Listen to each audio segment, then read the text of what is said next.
Di tahun 2014, di Ukraina terjadi sebuah kudeta yang dibangun dengan gerakan rakyat penentang pemerintahannya Yanukovych. Persis seperti gerakan penggulingan Soeharto di tahun 1998.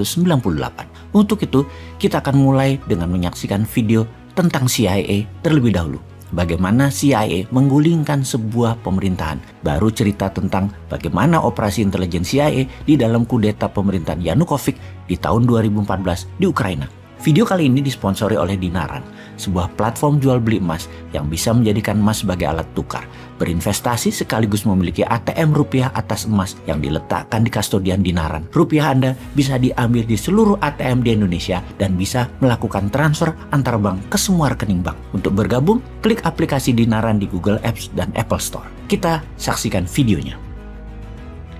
Bukan menjadi rahasia lagi kalau CIA, lembaga intelijen Amerika, sering menggulingkan sebuah pemerintahan yang sah. Ada 5 hal yang mereka lakukan dan sampai sekarang mereka masih tetap melakukannya. Yang pertama yang dilakukan adalah, dan yang ini adalah paling sering, yaitu membiayai oposisi. Cara ini adalah cara yang paling aman dan metode paling murah dari CIA. Bisa hanya memodali memberi uang kelompok oposisi atau memodali mereka yang akan melakukan kudeta. Iran di tahun 53, Vietnam di tahun 63, Brazil, Guatemala, salah satu operasi intelijen dengan model ini yang dilakukan oleh Amerika. Cara nomor 2 yang paling sering dilakukan adalah dengan assassination atau pembunuhan. Membunuh pemimpin lalu menggantikan dengan pemimpin yang pro-Amerika. Misalnya Patrice Lumumba di Kongo dan banyak lagi pemimpin-pemimpin berbagai negara yang tidak jelas kematiannya tapi didesain oleh Amerika agar digantikan dengan pemimpin yang pro-Amerika. Lalu cara ketiga yang paling sering dilakukan oleh CIA adalah melumpuhkan ekonomi atau dalam bahasa akademinya adalah economic assassination. Perang tarif dengan Cina, embargo perdagangan, dengan cepat akan merubuhkan sebuah negara seperti Kuba sampai sekarang di embargo. Kemudian Chile di tahun 70-an ketika Allende yang melakukan nasionalisasi atas aset-aset Amerika membuat Presiden Nixon memerintahkan CIA dengan kalimat "Make Chileans Scream" atau membuat bangsa Chile menjerit. Yang terakhir, Pinochet mengkudeta Allende. 2 hal itu dilakukan di sana. Tekanan secara ekonomi lalu mendukung kudeta oposisi. Lalu saat ini misalnya serangan mata uang lira di Turki yang menjatuhkan 40% nilai Turki dalam setahun terakhir dan membuat banyak investasi keluar dari Turki. Kemudian juga Venezuela diserang dengan economic heatman sehingga inflasinya lebih dari 1000%. Indonesia di tahun 1997 adalah bagian dari economic assassination untuk merubuhkan rezim Soeharto. Kemudian saat ini yang paling sering dipakai adalah nomor 4, yaitu pengambil alihan kendali atas media. CIA akan membeli koran, membeli TV, membeli radio untuk merubah opini publik dan melakukan kampanye anti penguasa yang anti Amerika. Di Italia, CIA pernah membeli koran Rome Daily American agar Italia tidak jatuh ke tangan komunis. Namun sekarang petinggi CIA pernah berkata lebih gampang membeli wartawan dan redakturnya daripada membeli koran atau media. Karena itu, banyak sekali sekarang foreign jurnalis yang dibayar oleh CIA dan di media warfare ini kuncinya adalah kendali informasi di mana sekarang meluas ke internet dan medsos dengan analitik strateginya. Terakhir adalah membangun kepanikan atau menciptakan chaos, menciptakan ketegangan sosial. Seringnya ada demo atau street protest, itu adalah bagian menciptakan kekacauan atau chaos. Turun ke jalan berdemo adalah CIA style sekali. Coba lihat, coba ingat-ingat di Indonesia yang sedikit-sedikit turun ke jalan, belakangnya pasti siapa? Kita bahas detailnya di chapter yang lain. Dan pastikan mereka yang turun ke jalan itu tidak tahu apa motif asli demo tadi. Itu adalah kunci sukses demo. Misalnya tokoh Iran Muhammad Mossadegh yang menasionalisasi aset minyak Inggris di tahun 53, digalanglah demo besar-besaran sampai terguling. Dan kemudian boneka Amerika, Shah Iran dijadikan monarki lagi. Juga demo panjang Hong Kong saat ini. Demo besar misalnya kemarin di Malaysia untuk menggulingkan Najib yang pro Cina beberapa tahun yang lalu. Ini semua adalah sedikit informasi tentang organisasi rahasia dan bagaimana operasinya. Dan masih banyak lagi yang sebenarnya kita tidak tahu. Jadi ke depan ada baiknya Indonesia hati-hati. Kita harus punya strategi berlapis dan bermain cantik. Baru nanti kita salib mereka semua di tikungan. Barulah Indonesia bisa jadi negara besar. Di tahun 2014, di Ukraina terjadi sebuah kudeta yang dibangun dengan gerakan rakyat penentang pemerintahan Yanukovych, persis seperti gerakan rakyat menggulingkan Soeharto di tahun 1998 dengan memainkan parlemen, MPR, dan DPR. Di mana parlemen Ukraina yang dikuasai oposisi melakukan keputusan yaitu memberhentikan Presiden Yanukovych yang pro-Moskow pada hari Sabtu 22 Februari 2014. Parlemen juga memutuskan untuk menggelar pemilihan umum yang dipercepat pada tanggal 25 Mei. Ketika itu, Yanukovych mengatakan pihaknya menolak keputusan parlemen tersebut. Dalam pidato di televisi sebelum parlemen menggelar pertemuan, Yanukovych mengatakan dirinya tidak akan mengundurkan diri dan menggambarkan langkah lawan-lawan politiknya tersebut sebagai vandalisme, aksi bandit, dan kudeta. Yanukovych juga mengatakan tindakan parlemen memilih ketua yang baru adalah melanggar hukum. Demikian juga dengan keputusan parlemen untuk membebaskan pemimpin oposisi dari penjara, Yulia Tymoshenko,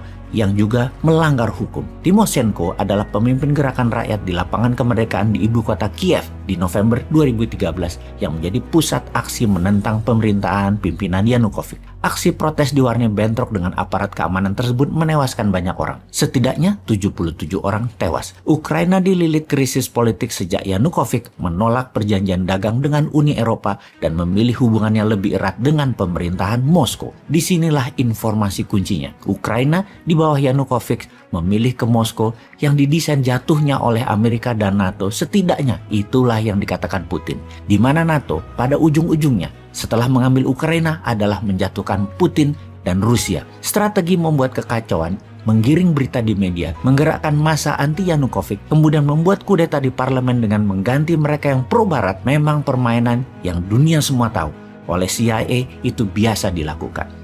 Selepas Yanukovych dipecat, Ukraina masih tegang. Bahkan wilayah Crimea disebut-sebut ingin melepaskan diri. Gejolak politik pun terjadi. Di kawasan tersebut menjadi peluang bagi Putin untuk mengambil Crimea tersebut daripada diambil NATO. Rusia mengirim tentara dengan dalih melindungi warganya di Crimea. Sejak Sabtu 1 Maret 2014, Putin memerintahkan para tentara masuk Crimea, wilayah selatan Ukraina sebagai buffer area jika suatu hari Ukraina jadi dicaplok NATO, termasuk membangun kekuatan milisi di timur Ukraina di wilayah Donbas. Inilah awal kegoncangan panjang selama 8 tahun di Ukraina sejak tahun 2014. Pemilu 2014 di Ukraina dimenangkan Petro Poroshenko yang memiliki sejarah sebagai Menteri Luar Negeri sejak 2009 hingga 2010, Menteri Pembangunan Ekonomi dan Perdagangan hingga 2012, sejak 2007 hingga 2012 dia menjadi Ketua Dewan Bank Nasional Ukraina. Poroshenko masih dianggap belum menjalankan maunya NATO sehingga pemilihan presiden di tahun 2019 sejarah baru terjadi. Seorang pelawak komedian dalam serial Pelayan Rakyat yang dibintanginya ternyata tak hanya menghasilkan dirinya menjadi seorang bintang, tapi akhirnya menjadi benar-benar pelayan rakyat. Pada tahun 2018, dia mendirikan partai yang juga diberi nama judul serial yang ia mainkan, Pelayan Rakyat atau Servant of the People. Pada pemilu 2019, Zelensky berhasil menang dengan kemenangan telak lebih dari 73% suara. Meski tidak memiliki bekal politik, ada satu pernyataan Zelensky, yaitu kamu tidak perlu pengalaman untuk menjadi seorang presiden, kamu hanya perlu menjadi manusia yang baik. Zelensky dalam banyak isu politik telah menandatangani kontrak politik bersama NATO sebelum mendirikan Partai Pelayan Rakyat tersebut. Terpilihnya dia nanti akan membawa Ukraina menjadi NATO. Setelah itu semua instrumen bergerak sesuai maunya NATO dan maunya CIA tentunya, yaitu memenangkan Zelensky. Kita lanjut dengan rangkuman informasi strategi operasi intelijen penggulingan pemerintahan pro-Moskow Yanukovych di Ukraina di tahun 2014.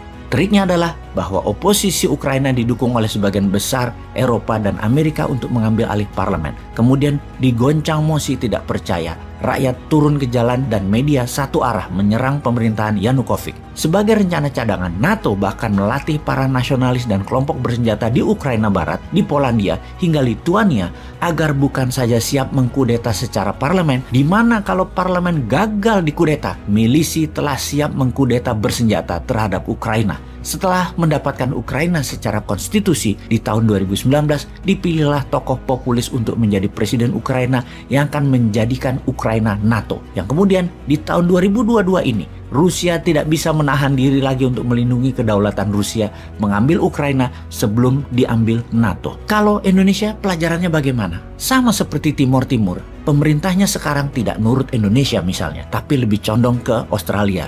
Dan tahu-tahu Timor Timur ikut kuat dalam Fakta Pertahanan Australia, India, Jepang, dan Amerika, atau mau ikut AUKUS Australia, Inggris, Amerika, atau gabung FPDA Five Power Defense Agreement, 5 negara Commonwealth, Malaysia, Singapura, Inggris, Australia, dan New Zealand. Yang pasti Timur diinvasi sama Indonesia kalau Indonesianya nyalinya memang negara superpower. Ngomong-ngomong, apakah yang menjabat sekarang begitu pikirannya apa tidak? Apakah mikirin buffer country seperti wilayah Sarawak, Malaysia, Singapura, Papua Nugini, Timur?